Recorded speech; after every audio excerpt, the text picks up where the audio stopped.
Hi everyone, I'm Mike and this is the Sunday Art Show. We're up to week 5 of Sky Art's Portrait Artist of the Week. And this week the celebrity sitter is Will Young.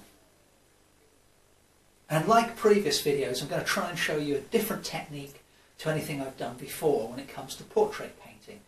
And the materials I'm going to be using are really simple actually. I'm just going to be using a brown Sharpie marker pen and some sepia watercolour paint.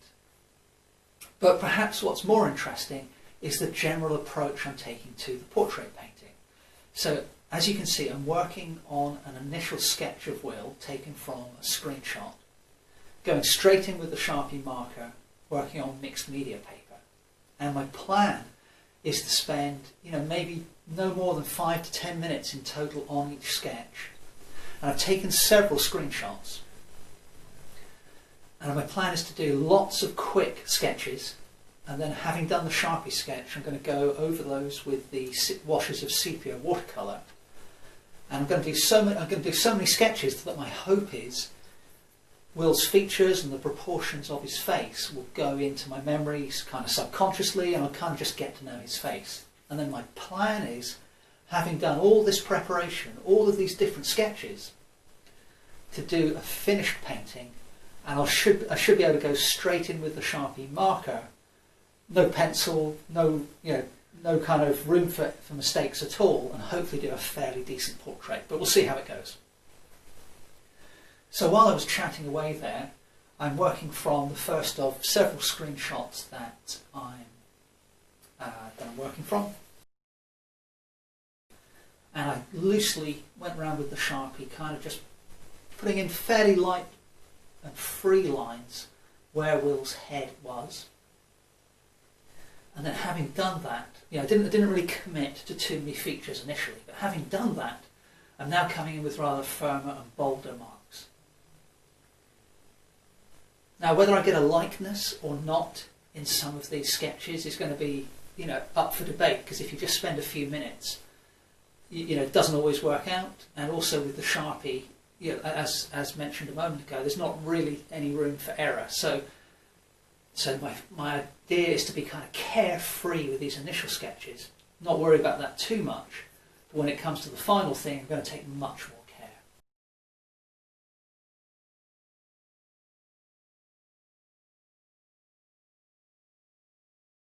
And this is the first sketch, so that took me probably about 4 minutes so far. And as we go through, I'll end up getting quicker and quicker, because you just kind of get to know where you're going. So it is almost like doing physical exercise. That if you do a few sprints and you do a few bit of jogging on the spot, when you come to actually run the event, then your body responds much better. So there's the first one done. Now I'm switching to a different screenshot, and obviously I've speeded this up, time lapse, but taking a similar approach, but this time capturing a little bit of a different expression. Okay, so one of the cool things about the live feed is you can just go through, it's a 4-hour show on Facebook, but I guess in total you probably get about 3 hours of the sitter on camera.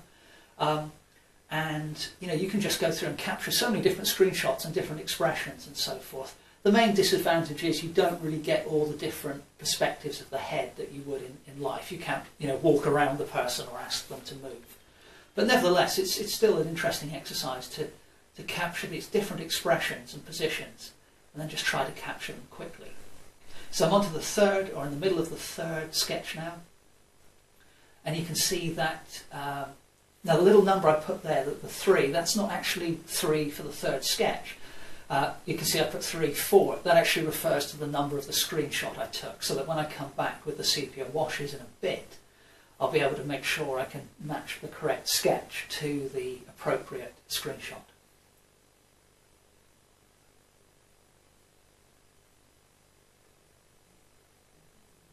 So what's happening here as I do these sketches, as I mentioned earlier, the likeness isn't that great in many cases, but what will happen is I'll naturally get some bits better than others. So I might end up just capturing Will's eye really quite well, and maybe his smile, but something else will be a bit dodgy. And then in a different sketch, the nose might be quite good, and the outline of the head might be quite good. but perhaps the eyes aren't quite as good as the previous sketch. But it's a really interesting exercise to kind of go through and just not worry about it and just do sketch after sketch after sketch, just spending a few minutes each time and capturing all these different moments, these different expressions, these different fleeting expressions.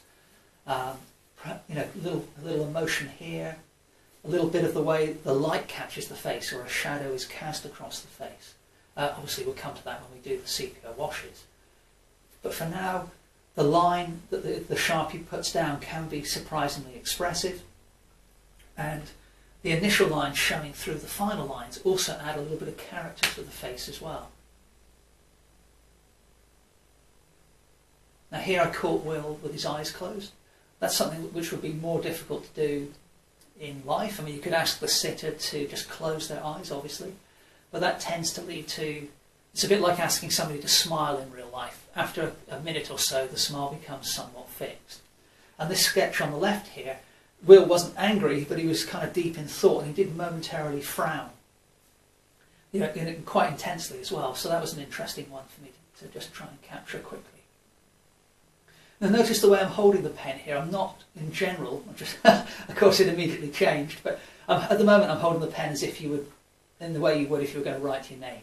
But other times I'm holding it like I would hold a large paintbrush, like I am now. So you've got kind of the end of the pen tucked into the palm of your hand. And that's a nice way to kind of help yourself be free with your mark making and not get too tight and fiddly. So the one on the right, again, another fleeting moment, sort of captured in the eyes, almost looking worried on the left here.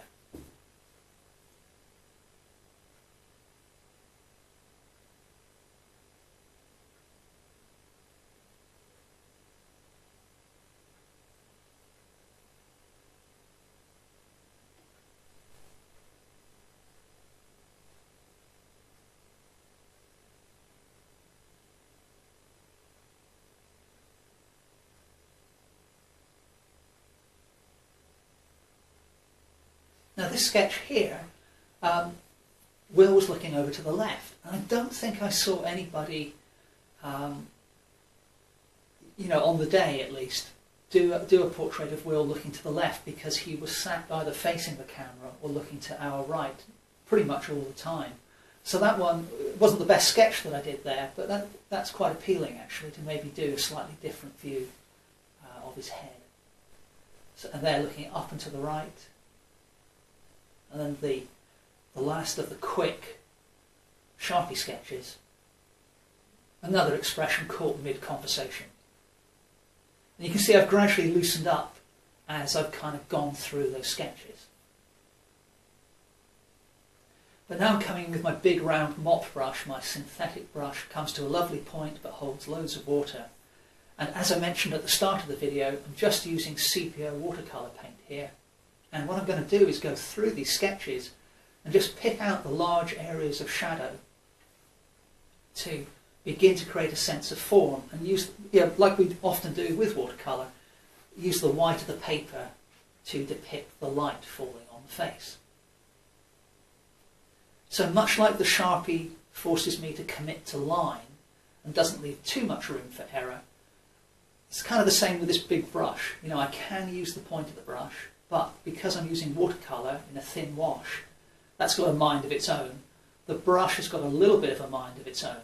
So it really keeps you in the moment, because you have to be aware of what the paint is doing after you put it down, and then perhaps try and gently steer it or encourage it in a certain way.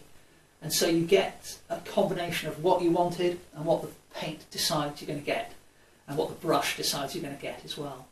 But of course, because I've only committed a few minutes to each sketch, and I'm only spending a few minutes more applying the watercolour, you know, it's nothing to worry about. You know, we can just see what's going to work when I come to do the final portrait. And I can't get too fiddly with details either. I just have to look at general patterns of light and dark. Now for the second sketch, I try a smaller round synthetic brush and just kind of see how that works. So again, going to the smaller brush is going to allow me to be more precise, but even here you can see I'm using the side of the brush to get quite a wide sweeping brush stroke. But of course, when I come to do a little bit more detailed work, perhaps within the little fold lines I put down on Will's right-hand shoulder as we're looking at it, it was much easier to fill those in a more controlled way. So I quite like having the two sketches side by side on the same piece of paper, because it allows me to instantly compare what I did before to what I'm doing now. And again, it's all about learning as you go and seeing how you would want to respond to the subject, but without having to kind of make a long list or think about it too logically. By having that previous sketch right next to me, I'm kind of learning as I go, even without trying to.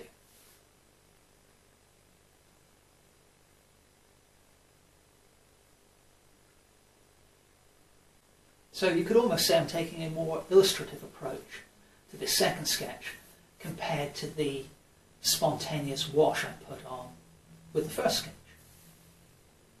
And I suspect where I'll end up will be somewhere in the middle, where it's not a complete free-for-all like the first sketch was, but it won't be quite as controlled as what I'm doing now.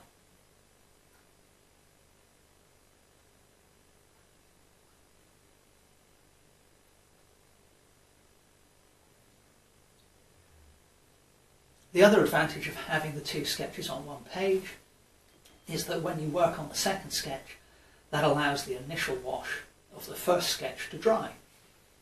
And so now I'm still carrying on with the sepia watercolour, but you can see I'm using it much more thickly. So rather than a thin wash, I'm continuing with my smaller brush. Again, it's just a round synthetic brush, but by applying the paint a little bit more thickly, I can kind of almost draw with the brush now.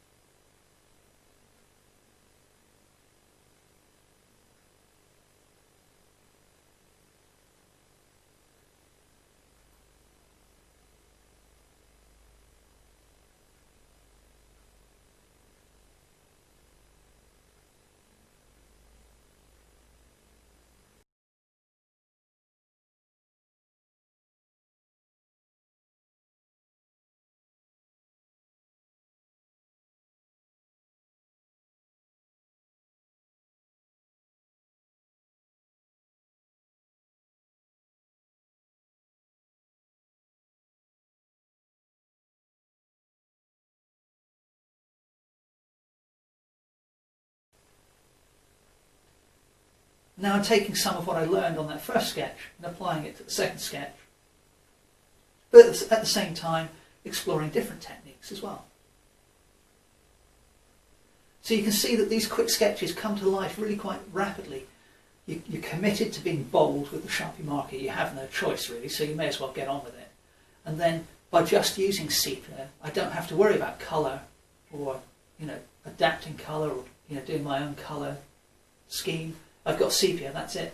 So I'm really just working tonally, and that's quite freeing, really.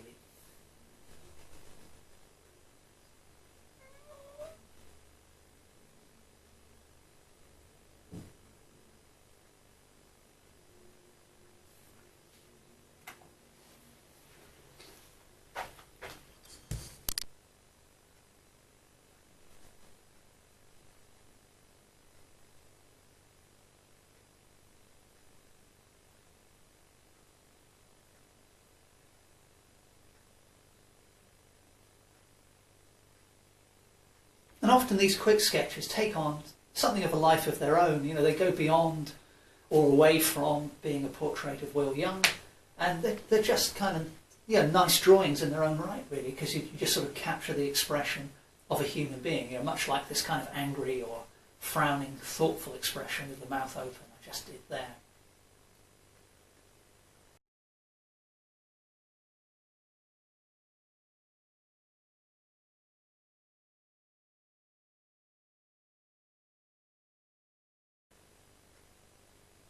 Now you can see I've stuck with the smaller brush for the most part.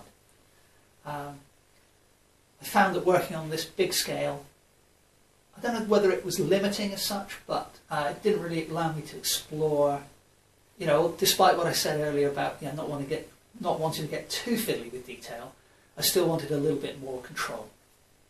So I found that this smaller brush, just kind of worked well for that, really. It gave me a nice balance between freedom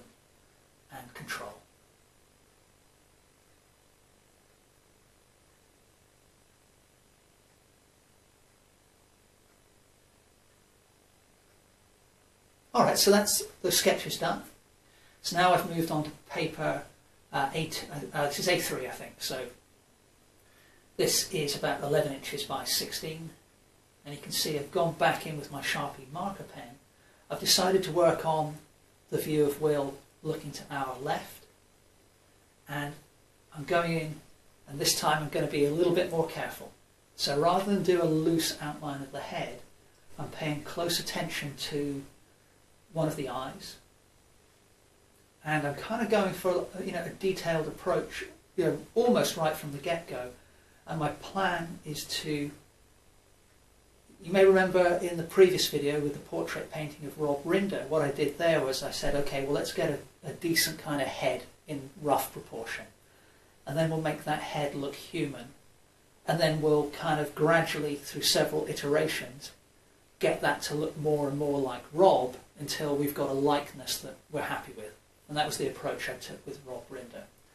With this one, as I said, I'm going with the Sharpie, as you can see, and I've got to really try and get it right first time. So having drawn this eye in, what I'm doing is, when I'm looking, I'm measuring everything, whether it's the position of a wrinkle or an eyebrow or the length of the nose. I'm referencing everything to the size of the eye I've just drawn. And in doing that, that's another way to measure. So you can look at the thing as a whole and then measure everything and then gradually tune it in. Or you can just say, right, I'm going to pick that bit and then I'm going to scale everything else to that.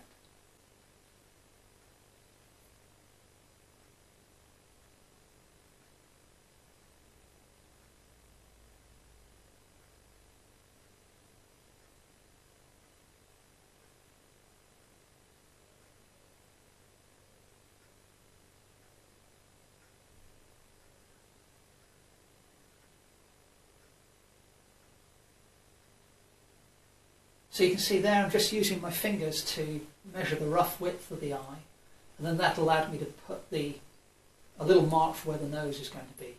I'm putting the ear in now as well, and kind of just getting the height of the ear correct.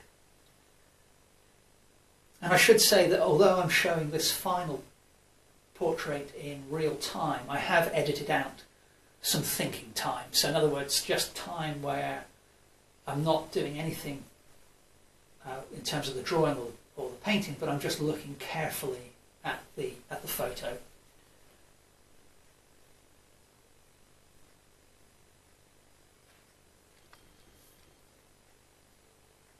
So you can see I'm being much more considered. Each line is more controlled, and I hope it still has a sense of spontaneity and fluidity, but it's certainly not as free-flowing and rapid a drawing process as I was doing for the initial sketches.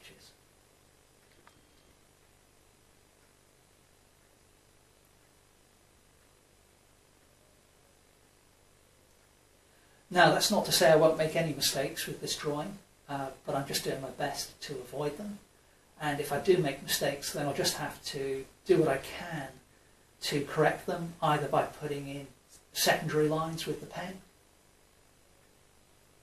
or when I apply the watercolour later, that's going to give me a little bit of room to manoeuvre as well.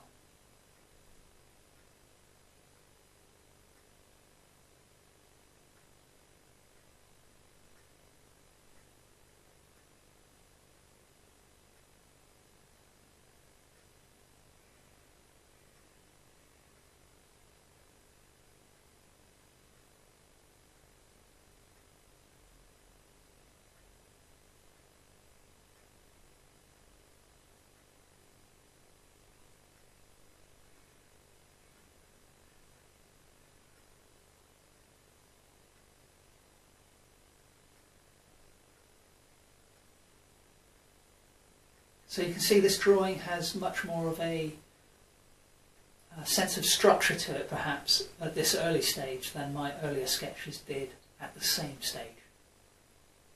So it's almost more that I'm kind of chiselling out the form here, whereas before I was perhaps just kind of teasing out the form with just looser, wispier, more gestural lines.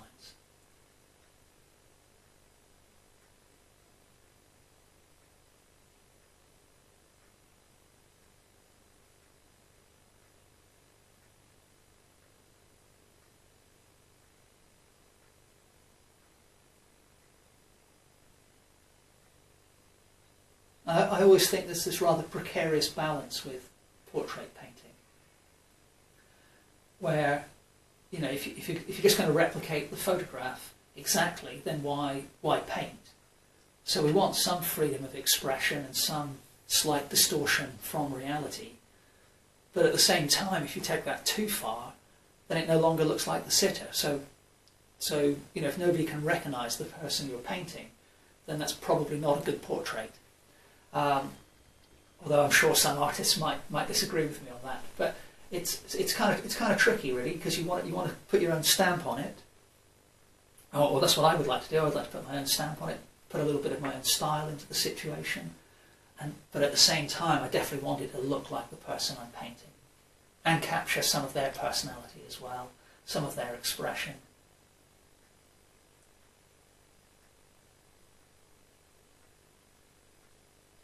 You can see the head is really starting to take shape now. And although I've been more careful and more precise with my drawing, you can see I haven't committed to too many details. You know, what I've put down I've been quite careful about. But I'm trying to leave myself a little bit of leeway so that if I have to make adjustments, I can.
Now, by being more precise with the drawing lines, that's going to give me a clearer roadmap to follow when I come to apply the paint. However, it also means I have to be a little bit more careful, because if you've already decided that a line you've put down is correct, that's kind of a little bit of a dangerous situation, because if you then just paint in an area of tone up to that line, assuming what you've done is completely correct, you're probably not looking as intently and carefully as you should be at your sitter anymore. You're kind of just working with your own drawing within a space you've created. And ideally what we want to be doing is to be in the moment and constantly looking at our reference and our own drawing back and forth, back and forth, back and forth all the time, from the beginning of the painting to the end of the painting.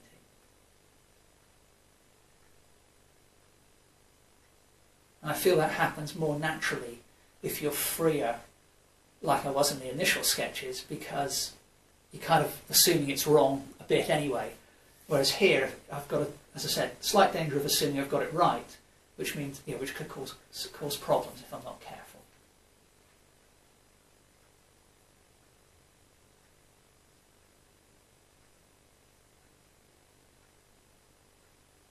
Now, I'm just going in on the eyes now, paying a little bit more attention there and adding some weight to some of the lines to really try and get the shape of the eye correct and some of the expression in the eye correct.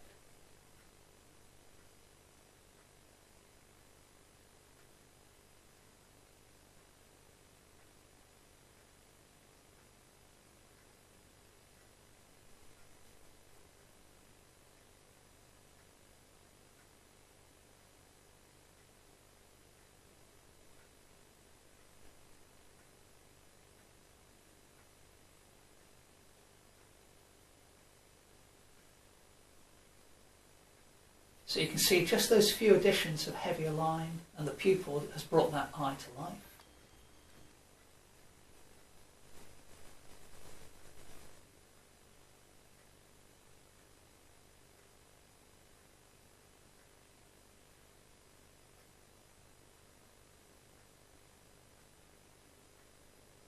And I always feel that one of the key things with a likeness, it's not just the shape of the eye, the corners of the eye, the iris and the pupil, but the eyelids, both upper and lower, are equally important to capture a likeness, I feel. Certainly to capture an expression.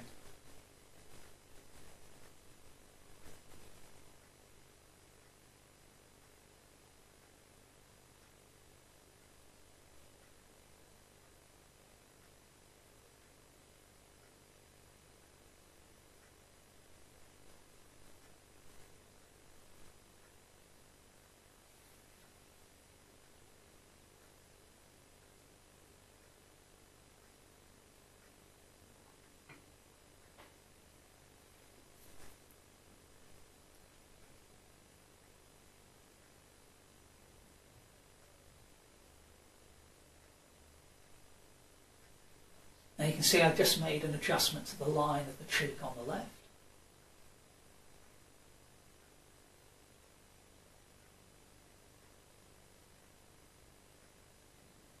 Now you can see I've just made an adjustment to the line of the cheek on the left, and now I'm just being careful and going in, getting the shape of the mouth correct.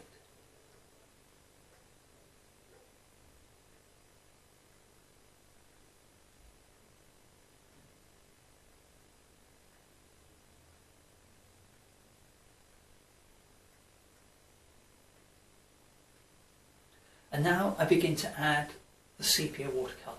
And as you can see, I've started out with my smaller brush that I used for the later sketches. And I'm trying to stay nice and loose. And the reason I'm starting on the shirt that Will is wearing is when I first mix up watercolour, it can be a little bit difficult to judge just how dark it's going to go onto the paper or how light it is. So I'm effectively working on the areas which are, I feel, less important for the overall painting than perhaps the eyes and the mouth would be. So if I put stuff on too heavy and have to wipe it off here, it's not the end of the world. So really I'm just exploring at this stage a little bit of mark making with the mix of paint I've worked up.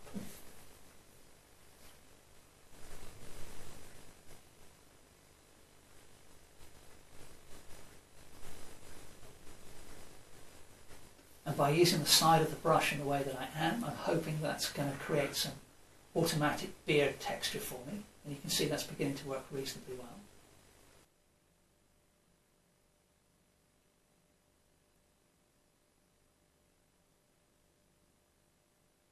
Continuing to add that beard texture all over the face.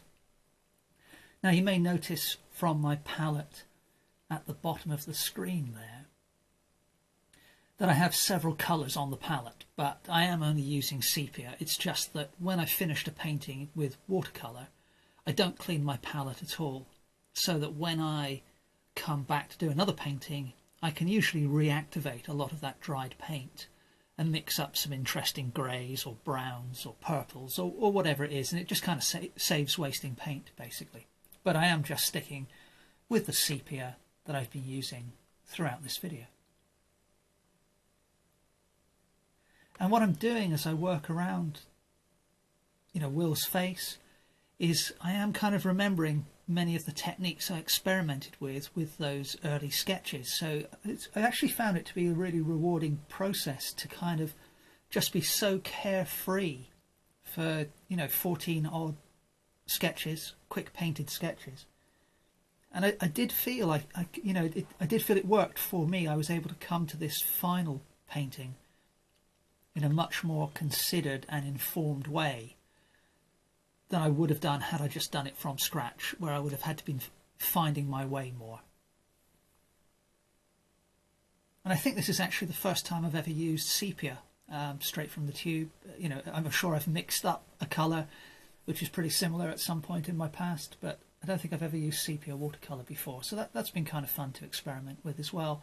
And I feel it works. It's surprisingly close in colour to the brown Sharpie pen, so it's a nice bit of coherence there. So you can see that I'm putting in very dark shadows just selectively here and there. For example, there's a bit up on the hairline to the right, a little bit round the eye, and I'm trying to be reasonably restrained with that, because I don't want this, I want this to be a painting in the end, although there are drawing elements to it. And even, you know, disregarding the Sharpie drawing, you know, I will draw a little bit with the brush in the latter stages, but I still want it to kind of feel like a painting. So what I mean by that is I don't want to put dark lines absolutely everywhere, and that's why I'm being a little more restrained with the really dark darks, but also because that's representative of what's going on with Will's face.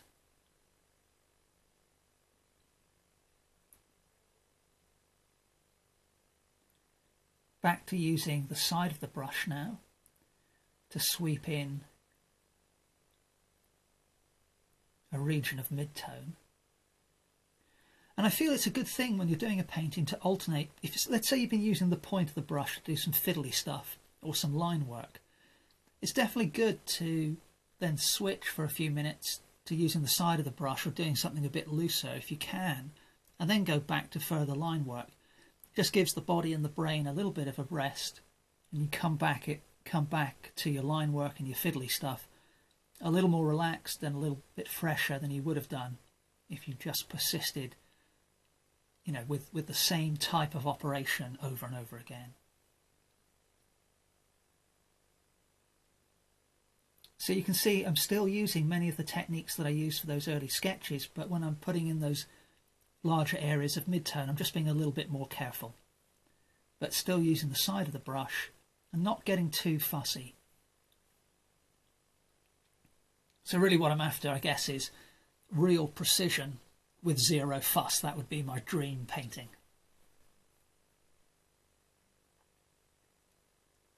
Down onto the t-shirt now. I can relax a little bit more here and move a bit quicker, because the t-shirt is really just there to show the viewer that this head is on a neck, and that neck leads to a body which is within a t-shirt, and therefore the head is physically supported in some sensible way.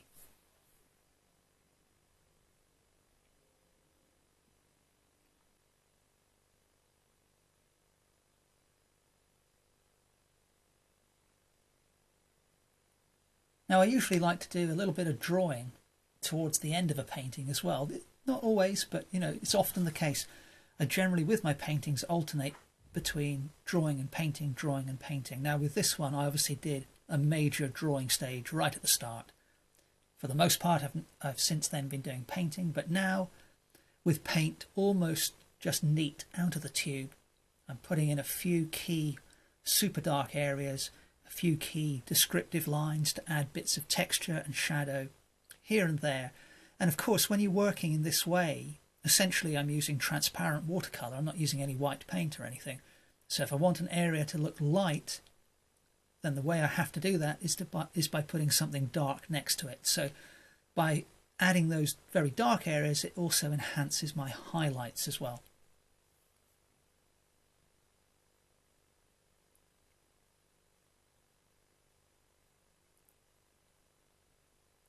And here, as always, with any drawing or painting I do, it's always invaluable to keep stepping back, get some distance between me and the easel, look at the situation as a whole, and see if the painting reads well as an image across the entire piece of paper.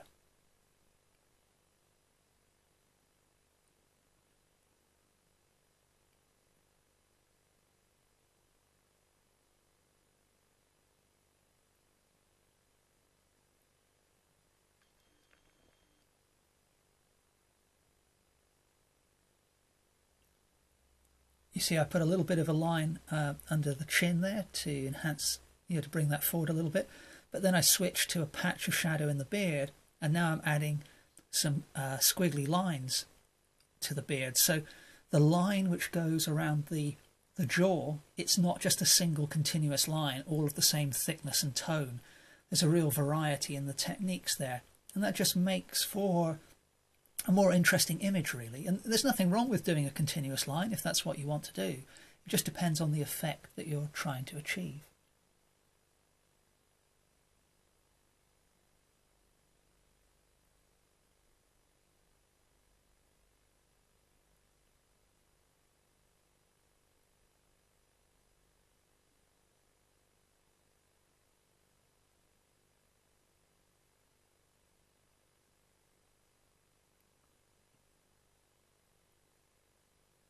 So this brush has worked, really quite well for me, I feel, for this painting. Just adding a little bit of very dark shadow in behind the t-shirt collar and on this shoulder here next to the face. It's been a nice balance of fine line when I need it, but also with the brush on the side, I can cover a large enough area quickly that I can still be spontaneous. So it's worked really well.